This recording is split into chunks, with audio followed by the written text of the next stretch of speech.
কোরবানির মাংস দিয়ে বিরিয়ানি পাক করা হয়েছে। আমাদের বাড়িতে আজকে অনেক মেহমান।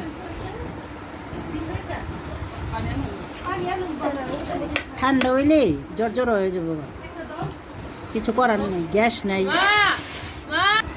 মোর বাপে গড়ে ওই সেটা তো লাড়া দে, ওই ছাড়া আর লাড়া দিস না, গোস দেখা যায়,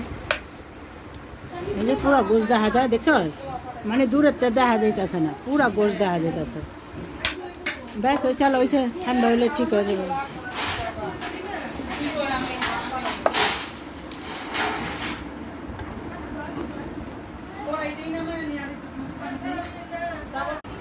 কোরবানির মাংস দিয়ে বিরিয়ানি পাক করা হয়েছে।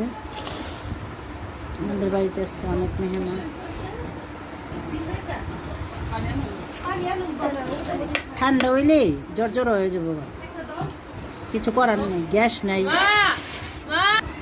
মোর বাপে গড়ে ওই সেটা তো লাড়া দে, ওই ছাড়া আর লাড়া দিস না, গোস দেখা যায়, পুরা গোস দেখা যায়, দেখছ? মানে দূরের তো দেখা যাইতেছে না, পুরা গোস দেখা যাইতেছে। ব্যাস ওই চাল হয়েছে, ঠান্ডা হইলে ঠিক হয়ে যাবে।